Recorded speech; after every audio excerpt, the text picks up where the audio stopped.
This is the new Hyundai Tucson. And in a sea of compact crossover SUVs such as the Honda CR-V, Mazda CX-5, Toyota RAV4 Hybrid, how is the Tucson going to stand out?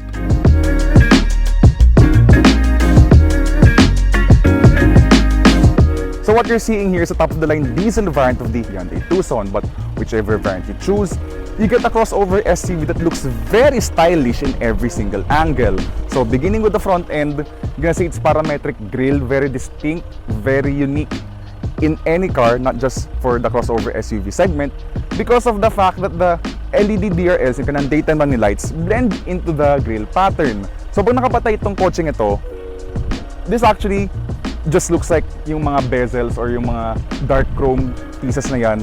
But yun nga, when the car is on and running, that becomes a daytime running lights, which looks really cool. Very intelligent design for Hyundai's designers, and it really stands out in a sea of crossover SUVs sort of looking the same. So, hiwalay nun is yung kanang main LED headlights.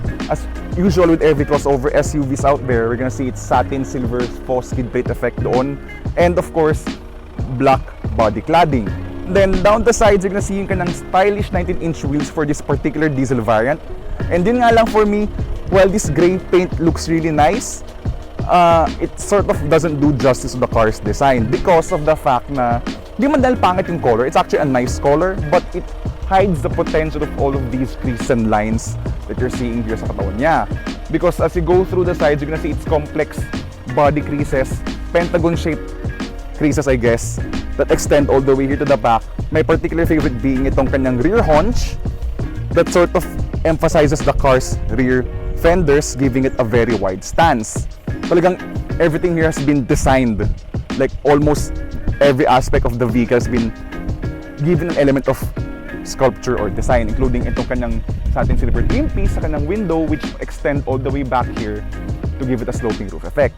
Now towards the rear of the car, you're gonna see it's full with LED taillights, which again looks really distinct at night.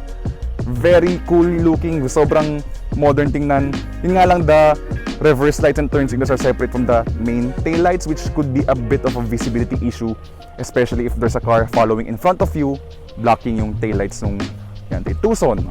You're also gonna appreciate the fact na Hyundai has managed to hide the rear wipers sa kanyang rear tailgate, or rather rear tailgate spoiler, which makes you think why other manufacturers aren't able to follow Hyundai's lead in that design department.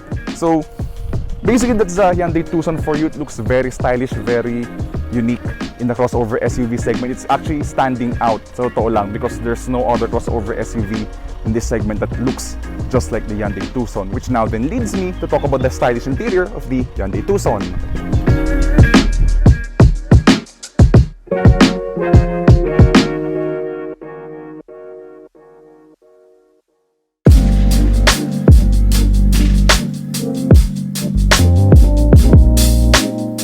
So now that we're here inside the new Hyundai Tucson, and I'm glad to report that the stylishness of the exterior carries over to the interior of this car. So as you're gonna see agad, you'll notice yung kanyang scallop dash design, which sort of creates a visual separation between the driver and the front passenger. So this multi-layered dash hides a sort of hidden vent, kung sabihin natin, which also acts as a diffuser apart from the main aircon vents. So if you turn on the diffuse mode, it creates a soft amount of air kasi parang it's blasting on your face yung hangin niya. It's, you know, hindi yung parang ramdam mo yung hangin niya, which is, you know, a nice touch. And then you're gonna see a lot of stylish shapes and colors in the car. So this is a white and black interior that's unique to the top-of-the-line diesel. Yun nga lang, while it looks great yung kanyang white interior, giving it a very minimalist vibe, medyo concern lang natin of course is yung kanyang longevity when yung mga jeans natin ay kumakapit sa upuan. This vehicle has done only 3,300 kilometers, and yun nga lang, there's a bit of staining na sa sides ng kanyang upuan, so clean responsibly in that regard.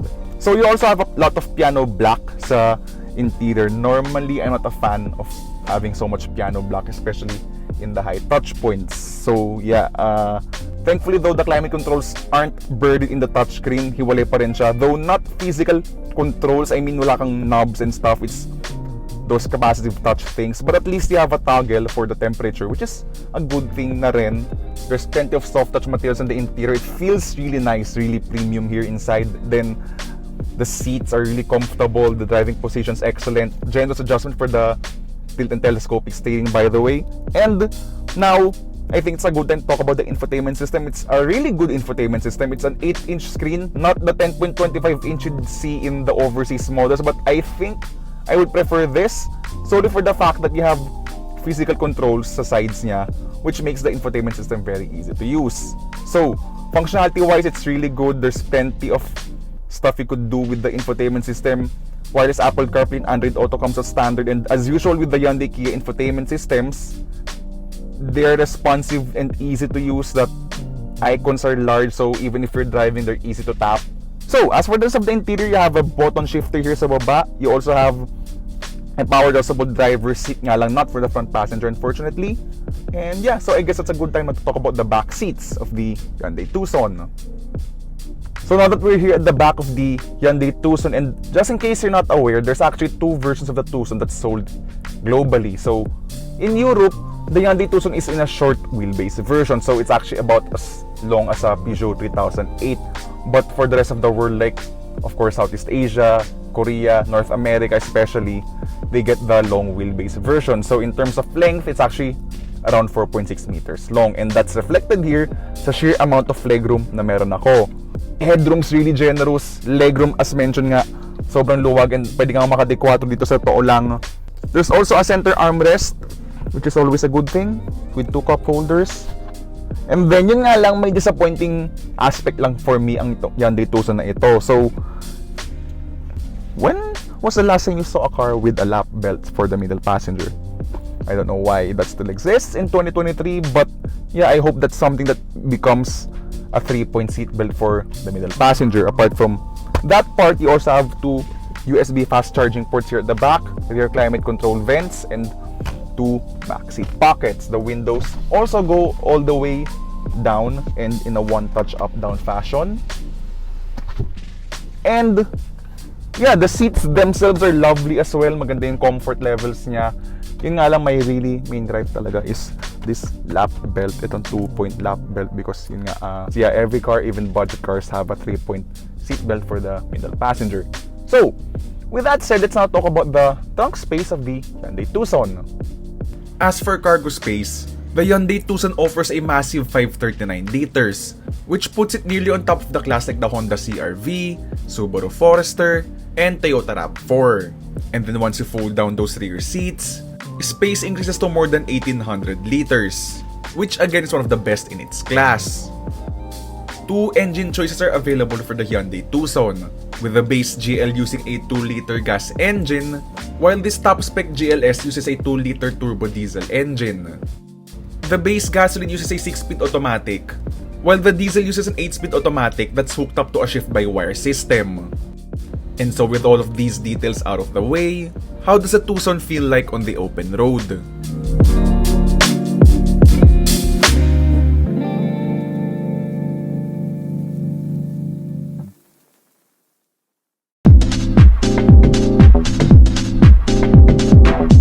So now that we're on the road with the new Hyundai Tucson, and when you step in the vehicle and close the doors, ang sobrang night and day ng difference in terms of outside noise dun sa diesel clatter, which is sa totoo lang, pinong-pino na nga in the first place from the outside. Pagpasok mo sa loob, it's even more quiet, and that's remarkable for the Hyundai Tucson in a refinement perspective. And here on coarse-ish asphalt, it's even more impressive when you consider the fact na this isn't exactly smooth asphalt nga as mentioned, but you can't hear the tires that much. In terms of ride, it's also really good, in fact. So, it's doing so well in terms of absorbing those bumps. Ito, we're gonna be actually driving. I'm on a familiar twisty road. So, totoo lang. So, I'm gonna be driving on a few bumps that I'm familiar with, and it absorbs those bumps really well. From that pa lang, alam mo, it's gonna be a comfort-oriented SUV. So, bring this car to twists like what we're on right now. Mapapansin nyo, the car is very light. You can steering. It's very easy to maneuver, especially on around town, of course, kapag yung nag-U-turn ka and yung dumadaan ka sa mga pasikot-sikot ng mga kali ng Manila. Yun nga lang though, in terms of handling, because this is a comfort-oriented SUV, there's no feeling of sportiness with this car. There's really not a lot of driver connection that you get to form with this car. Sa totoo lang, it's not a bad thing, of course. Like, syempre, your preference would really vary if you want something that's sporty or comfortable. So compared to the Mazda CX-5, or actually even let alone the Toyota RAV4 Hybrid, this is like the polar opposite. So this is a comfort-oriented SUV. The steering's light. There's not a lot of feedback. The suspension, there's a bit of roll, and if you push it to the corners, it's actually gonna enter an understeer compared to those two SUVs that I mentioned. Mas mataas yung grip levels ng RAV4 Hybrid and ng Mazda CX-5 lalo. But that's not exactly a bad thing because again, yun nga, not everyone's looking for a sporty crossover SUV. If you want something that's comfortable and relaxing to drive, this is one of the best, I think, for me, because this is the quietest compact crossover SUV even compared to the RAV4 and CX-5. The sound installation is really great. Yung talaga nag-i-stand out sa akin ngayon. It's so quiet in here. The diesel engine's punchy. The 8-speed automatic just blends in the background, you know. If the transmission's so good, so smooth, you really don't notice it operating in the background. And that's what the 8-speed automatic here in the Tucson Diesel is. It's super refined. Talagang everything here has been tuned to deliver a driving experience that's fuss-free and stress-free. And again, also the diesel engine remains in the background. It's super refined, super quiet. Delivers power in a very linear fashion. There's not a lot of turbo lag as well. The moment you put your foot down, it's giving you a huge surge of torque in a linear fashion. So, in a wide rev range, may hatak ka. Hindi kayo parang sa some diesel engines out there na ang hatak niya is on the lower RPMs lang. Ito, even at 3,000 to 4,500 RPM, may hatak pa rin siya. Which is always a good thing, especially when you're overtaking. Yeah, this is one of the best cars for me in terms of overtaking. More so palalo compared to the Honda CR-V 1.6 diesel. The 2-liter gas, on the other hand, if you're not bringing it out of town, or if you're really just gonna drive the car mostly in the city, I think you're gonna be fine with that engine. But if you're gonna do a lot of out-of-town driving, you're gonna be mashing the throttle of that engine a lot because that 2-liter gas engine is reminding me a lot of the 2-liter gas engine ng Subaru Forester. It's not exactly that punchy. Once it's fully loaded with people, medyo nag-i-struggle na siya when it comes to overtaking. I mean, it's not underpowered, but compared to this 2-liter diesel, this is so effortless yung makina niya. Like, very stress-free driving when you have this 2-liter diesel version of the Hyundai Tucson. So out here on the highway, the Hyundai Tucson's comfort-oriented nature continues to shine even brighter. And that's because of the fact that, actually sa totoo lang, of all the crossovers I've driven by far, this is probably the most refined in its segment compared to the Mazda CX-5, the Toyota RAV4 Hybrid. This, I think, is the best in terms of overall refinement, stability, and comfort, because even at triple-digit speeds, grabe yung katahimikan niya. And this is coming from a person who's driven a lot of BMWs, Volvos, and Mercedes-Benz luxury cars na talagang antindi ng sound insulation. And coming from my experience with those cars, pa nga sa totoo lang, recently BMW X3, grabe ang ganda ng refinement nitong Hyundai Tucson. And sa totoo lang, in fact, hindi nga siya nagkakalayo in terms of stability and refinement, kasi ang sobrang library quiet niya even at triple digit speeds, and ang stable niya, sobrang the wind, like even the wind, for example, yung mga crosswinds, or like yung mga, for example, yung wind buffeting that comes from the truck sa tabi mo, it doesn't affect the Hyundai Tucson at all. And so this car feels like a very rock solid vehicle out on high speeds. Very impressive on Hyundai and Kia's part, I'm assuming, with the Sportage, to make their cars very European in terms of feel. So lang, parang I think this feels more European pa nga than the Peugeot 5008 and 3008. Very impressive talaga in terms of highway refinement. So if all-out comfort na talagang habol nyo in a crossover SUV, I think this is currently the best that I've ever driven. And then we also have to talk about the 2-liter diesel engine that's fitted to this top-of-the-line version. I think this is really the engine to go for because, again, as mentioned kanina, the 2-liter gas engine is fine if you're in the city, but out on the highway, it needs a lot of effort when you want to overtake. It reminds me of the 2-liter version of the Subaru Forester. But with a 2-liter diesel engine, it pulls effortlessly, it blends the gears really well. This 8-speed automatic that's in this engine is so good, super smooth, and it is always giving you the right gear in a smooth manner. As in, like, if the gearbox remains in the background lang, like you really don't notice it, it means it's a good gearbox because it's doing its job smoothly without any fuss or drama. Basically, ito talaga yung ano ko sa Hyundai Tucson. It's a smooth cruiser, a smooth operator. Again, not as athletic as the Mazda CX-5 or even the Toyota RAV4 Hybrid ba nga. But sa totoo lang, if comfort nga talaga is all that you're looking for in a crossover SUV, this is the best. This is the best ng Hyundai Tucson. I'm really loving this car so much on a comfort perspective. Kaya I'm enjoying eating up a lot of miles with this car, even much more, to be honest, than the two crossovers that I mentioned, compared to the CX-5 and the Toyota RAV4, and more so the Honda CR-V, which at this point, though syempre that's an outgoing generation na, that car's noisy in terms of road noise. Ang tindi ng road noise niya. By the way, apart from being punchy, yung kanyang 2-liter diesel engine, it's even very fuel efficient. So currently, this is including city. I've been driving this in the city recently din as well. 16 kilometers per liter average fuel economy. And in the city, this goes down to as low as 10 km per liter. You get the best of both worlds with this engine. Powerful and fuel efficient. Really, this is one of the best crossover SUVs on a driving dynamics perspective for me. Again, not the sportiest, but the most comfy pa nga, I think, in the entire crossover SUV segment.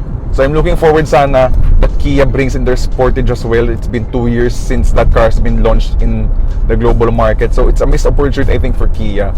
But then I digress, and here we are with this Hyundai Tucson. It's a really good crossover SUV.